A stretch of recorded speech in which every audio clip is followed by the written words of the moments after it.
Bismillahirrahmanirrahim. Assalamu alaikum. Welcome to Home Biology. Class 9 Biology دا په دې کې موږ ټاپک کوو blood disorders دا ټول نه اخرنه چپټر دی.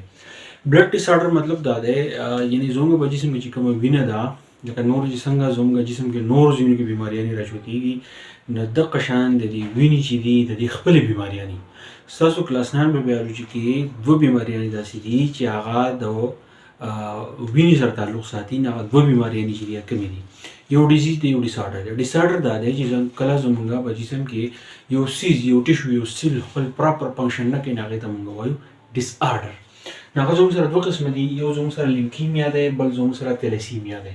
دواړه به چې موږ ډسکس کوو چې لیوکیمیا تلاسیمیا څه ته وایي. نو اول به موږ راشو لیوکیمیا ته. لیوکیمیا چې شی also called blood cancer. لیوکیمیا ته موږ دویمه نوم وایو blood cancer. دا تاسو ته په برین ابلاینس کې په ام سی کیوز کې او ټرو پالس کې دا تاسو ته راتلی شي یا په کالم بي کې راتلی شي چې لیوکیمیا ته دویمه نوم څه وایي. هغې ته دویمه نوم وایي بلډ کینسر. بل پکې څه دي چې وایټ بلډ سیل آر لیوکوسایټس. اوس دې غوږ کړئ was there WBC and white blood cell or leukocyte یا زموږ سره دویمه سیز زموږ سره دی leukocytes are increased abnormally. لیوکیمیا کې دا چل کېږي چې زموږ سره کوم وایټ بلډ سیل دی یا د موږ لیوکوسایټس وایو نو هغه ابنارملی چې دی نو هغه گروث کوي هسې واقعي نو several thousand per cubic millimeter. په یو کیوبیک میلیمیټر کې دا د والیوم یونټ ته کیوبیک میلیمیټر وایي. نو یو کیوبیک میلیمیټر کې دا زموږ سره په زرګاو باندې وایټ بلډ سیل چې دی هسې واقعي. د وایټ بلډ سیل خپل مقدار چې دی 7000 پورې دی 8000 پورې دی او دا زموږ سره several thousand پورې چې دا زموږ سره سیوا شي. نو چې کله دا وایټ بلډ سیل سیوا شي د دې نقصان څه نو white blood cell engulf RBC and normal cells. چې کله white blood cell چې دی دا ډېر زیات سیوا شي نو دا د ځان سره په ګاونډ کې نور red blood cell نور white blood cell چې دی هغې ته چې دی نقصان رسوي هغه خوري. engulf leukemia cell attack bones and make them weak and fragile. leukemia بل دا چل کوي leukemia cell چې کله زموږ سره لیوکیمیا بیماري راشي نو په بلډ کې چې کوم څه نه دی موږ لیوکیمیا سیلز وایو. نو دا لیوکیمیا سیل دا چل وکړي چې دا په بونز باندې اټیک وکړي زموږ بونز چې دي هغه کمزوري کړي او پریچایل کړي. ویک اینډ پریچایل مطلب دا دی چې کله د هډوکي ډېر زیات کمزوري شي او انسان را وغورځېږي نو د هډوکي چې ډېر زر ماتېږي. نو دې دپاره ویک اینډ پریچایل دا ټکي چې دا استعمالېږي. بل د دې علاج څه دی ټرانسپلانټ اف بون میرو چې په کوم ځای کې دا سیلونه پیدا کېږي او د بل انسان نه راړی. خو فریکوینټ بلډ ټرانسفیوژن خو دا ټرانسپلانټ اف بون میرو چې دی یعنی بون میرو د بل انسان نه تو غواړنالی نو دا چې ډېر زیات ایکسپینسیو دی دا د عام سړي په برداشت کې نه دی.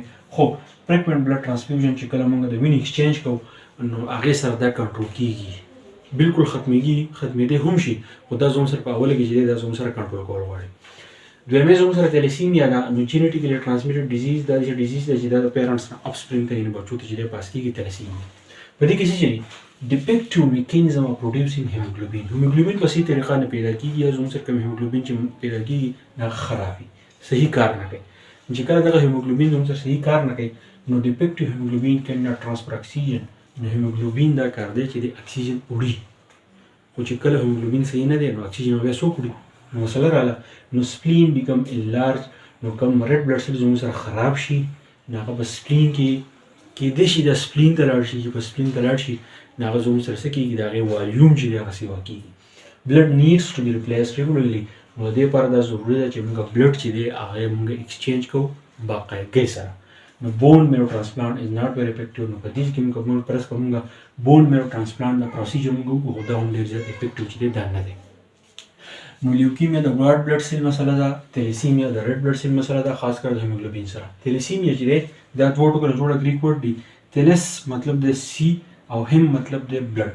نو دې مطلب دا دی چې کم کسان د سمندر خواته اوسېږي نو هغه خلکو کې زیاتتر چې دی زموږ سره دا بیماري تلاسیمیا. یاد ساتئ لیوکیمیا د وایټ بلډ سیل سیوا کوي. تلاسیمیا دا چل کوي چې زموږ سره په ریډ بلډ سیل کې کم هیموګلوبین دي هغه خراب کړي نو هغه اکسیجن نشي وړی تلاسیمیا بیماري راځي. چې کله وایټ بلډ سیل سیوا شي نو دا ځان سره په خوا کې نور وایټ بلډ سیل چې دی خوري او ډیفنسیو میکانیزم چې دی نو هغه زموږ خرابوي. نو دا دوه بیماریانې وي یو د لیوکیمیا بل تلاسیمیا. زه امید کوم چې تاسو پوه شوي په دې به ورپسې لیکچر انشاءالله ډېر زر وکړم ما دا په کې ضرور وایي. تھینک یو ډېر مننه.